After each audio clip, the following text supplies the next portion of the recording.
Hello guys, तो आज जो सीरीज़ हम एक्सप्लेन करने जा रहे हैं उसका नाम है an incurable case of love, episode number 1। Episode की शुरुआत में दिखाया जाता है ईयर 2015, जिसमें एक यंग लड़की दिखाई जाती है जिसका नाम होता है साकुरा नानासे, जो कि टोक्यो का टूर कर रही होती है पहली बार। टूर के दौरान उसे एक ओल्ड लेडी दिखाई देती है जिसका नाम वातानाबे होता है, जो कि अचानक ही शॉक से गिर जाती है। तो साकुरा नानासे जोर से आवाज़ लगाती है हेल्प के लिए, तो वहाँ पर डॉक्टर काइरी तेंदो पहुँचते हैं और उस लेडी की हेल्प करते हैं वातानाबे एपिपेन से, और उसके पास रहते हैं जब तक एम्बुलेंस वहाँ पर नहीं आ जाती। साकुरा डॉक्टर तेंदो को थैंक्स करती हैं वातानाबे को सेव करने के लिए, और साथ ही डॉक्टर तेंदो भी साकुरा को थैंक्स करते हैं। इस पूरी इवेंट को देखकर साकुरा को लगता है कि ये भगवान का ही इशारा है, और वो ये डिसाइड करती है कि वो नर्सिंग स्कूल जाएगी। 5 साल बीत जाते हैं, जिसमें दिखाया जाता है कि साकुरा फाइनली नर्सिंग स्कूल से पास हो जाती है और वो जॉब लेती है सेम हॉस्पिटल में जिसमें डॉक्टर तेंदो काम कर रहे होते हैं। जब वो पहले दिन के काम के लिए जाती है तो वो डॉक्टर तेंदो से मिलती है और अपनी फीलिंग्स के बारे में कन्फेस करती है डॉक्टर तेंदो को, और दूसरी ही तरफ डॉक्टर तेंदो साकुरा को डांटते हैं और साथ ही में ये भी कहते हैं कि उन्हें तो याद ही नहीं है वो कौन है, जिसकी वजह से साकुरा को बड़ा शॉक लगता है। बाद के सीन में दिखाया जाता है कि साकुरा जो है वो प्रेजेंटेशन में जाती है जो कि न्यू नर्स के लिए रखी होती है, जहाँ पर उसे पता चलता है कि उसे कार्डियोलॉजी डिपार्टमेंट मिला है। फिर सीन दिखाया जाता है कि जैसे ही डॉक्टर तेंदो राउंड्स ले लेते हैं, वो एक पेशेंट एंड्री की इंफॉर्मेशन मांगते हैं और उसे पता चलता है कि वो जल्दी ही डिस्चार्ज होने वाली है।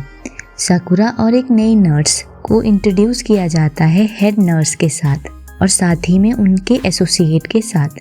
कार्डियोलॉजी डिपार्टमेंट साकुरा को निकनेम देता है हीरो का, क्योंकि उसने हिम्मत की डेविल को कन्फेस करने की अपने पहले ही काम के दिन में। डेविल का मतलब यहाँ पर डॉक्टर तेंदो से था। जो नर्स होती हैं वहाँ पर वो डॉक्टर तेंदो की पर्सनालिटी साकुरा से छिपाती हैं और कहती हैं कि डॉक्टर तेंदो बहुत ही अच्छे इंसान हैं, एक प्रिंस की तरह हैं। वो तो सिर्फ सर्जरी की वजह से थक गए थे, इसीलिए उस दिन वो थोड़े रूड हो गए। फिर साकुरा डॉक्टर तेंदो से दोबारा से मिलती है, जो कि अपने पेशेंट एंड्री के साथ बहुत अच्छे से बात कर रहे होते हैं, लेकिन डॉक्टर तेंदो दोबारा से साकुरा को डांट देते हैं और उस पर गुस्सा करते हैं। डॉक्टर तेंदो के एटीट्यूड को देखकर साकुरा बहुत ही ज़्यादा डिप्रेस होती है, तो उसे नर्स समझाती है कि डॉक्टर तेंदो जो हैं सिर्फ बाहर से ही ऐसे हैं और उसको उनका ट्रस्ट जीतना पड़ेगा। तो ये सुनकर साकुरा डॉक्टर तेंदो की मदद करती है पेशेंट्स को लेकर, लेकिन हर बार फेल हो जाती है। वहीं दूसरी तरफ दिखाया जाता है कि साकुरा की कोवर्कर सकाई बहुत ही ज़्यादा पॉपुलर होती है नर्स के बीच में। वहीं दूसरे डॉक्टर का सीन दिखाया जाता है डॉक्टर किशोगी, जो कि ये बताते हैं कि वो साकुरा में बहुत ज़्यादा इंटरेस्टेड हैं, लेकिन एक्चुअली में डॉक्टर किशोगी जो थे वो इंटरेस्टेड थे साकुरा की हेल्प करने में, ताकि वो डॉक्टर तेंदो का दिल जीत सके। शुरुआत में तो साकुरा रिजेक्ट कर देती है, लेकिन वो बाद में डॉक्टर से पूछती है कि वो उसकी कैसे मदद कर सकते हैं।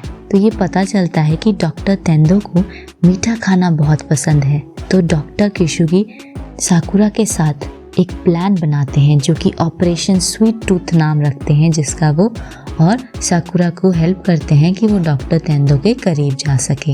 बाद के सीन में दिखाया जाता है कि साकुरा हेल्प करती है डॉक्टर तेंदो की एक इमरजेंसी पेशेंट की, जिसका नाम था कानाडा, जो कि सांस नहीं ले पा रहा था। तो साकुरा फेल हो जाती है अपने काम में, वो डॉक्टर तेंदो की हेल्प नहीं कर पाती है। तो डॉक्टर तेंदो उसको बहुत ज़्यादा डांटते हैं और उसको अपनी जॉब को छोड़ने को कहते हैं। वहीं साकुरा अपने फेलियर पर रोती है, तो एक पेशेंट एंड्री उसके पास आती है और उसे बताती है कि यहाँ पर एक सीक्रेट रूम है जहाँ पर रोया जा सकता है, और बाद में एनरी साकुरा को और भी पेशेंट से मिलाती है। इतने लंबे दिन के बाद साकुरा बाहर जाती है अपने को-वर्कर के साथ और वो सारे आपस में बात करते हैं अपनी हार्डशिप के बारे में और वो बताते हैं कि वो नर्स क्यों बने आपस में। अगले दिन का सीन दिखाया जाता है जिसमें साकुरा डॉक्टर तेंदो को इन्फॉर्म करती है कि वो पेडियाट्रिक डिपार्टमेंट में ट्रांसफ़र हो रही है। तो वहाँ पर साकुरा एनरी का हार्ट एग्ज़ाम को रिव्यू करती है और रिजल्ट से ये पता चलता है कि एनरी चान जो कि डिस्चार्ज होने वाली थी अब वो डिस्चार्ज नहीं होगी, उसका हार्ट ट्रांसप्लांट होगा। साकुरा को पता चलता है कि एनरी खुश नहीं है कि वो डिस्चार्ज नहीं होने वाली है, क्योंकि वो वहाँ पर गई थी उस कमरे में जिसमें एनरी ने उसे दिखाया था, उस सीक्रेट हाइडिंग रूम जहाँ पर वो रो सकते हैं। जब साकुरा को ये पता चलता है तो वो एनरी के पास उसके कमरे में जाती है जहाँ पर वो नहीं मिलती है। तो ये सारी खबर पूरे के पूरे मेडिकल स्टाफ को मिल जाती है और वो एनरी को ढूंढते हैं और फाइनली साकुरा को वो 4th फ्लोर बालकनी में मिलती है। एनरी 4th फ्लोर की बालकनी से जंप मारने वाली होती है, लेकिन साकुरा उसे किसी न किसी तरह से दिलासा देती है और कहती है कि वो जंप ना करे। तो एनरी मान जाती है और जैसे ही वो बालकनी से वापस आने की कोशिश करती है वो स्लिप हो जाती है। तो साकुरा उसे पकड़ लेती है और उसे खींचने की कोशिश करती है ऊपर की तरफ, लेकिन उसके पास इतनी स्ट्रेंथ नहीं होती कि वो उसे ऊपर की तरफ खींच सके। तो साकुरा जोर से हेल्प मांगती है, जोर से चिल्लाती है।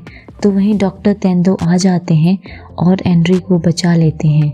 वहाँ पर बाकी मेडिकल स्टाफ भी पहुँच जाता है, नर्स आ जाती हैं जो व्हीलचेयर पे एनरी को वापस उसके कमरे में ले जाती हैं। तो फाइनली डॉक्टर तेंदो साकुरा की तारीफ करते हैं और उसे बताते हैं कि उसे वो पहली बार 5 साल पहले मिली थी। बाद के सीन में दिखाया जाता है कि डॉक्टर तेंदो और साकुरा घर जाते हैं एक साथ और उन्हें पता चलता है कि वो एक ही बिल्डिंग में रहते हैं और वो एक दूसरे के पड़ोसी हैं। और साथ ही में साकुरा को ये भी पता चलता है कि डॉक्टर तेंदो के साथ कोई औरत रहती है उनके अपार्टमेंट में। इसी के साथ एपिसोड 1 की समाप्ति होती है।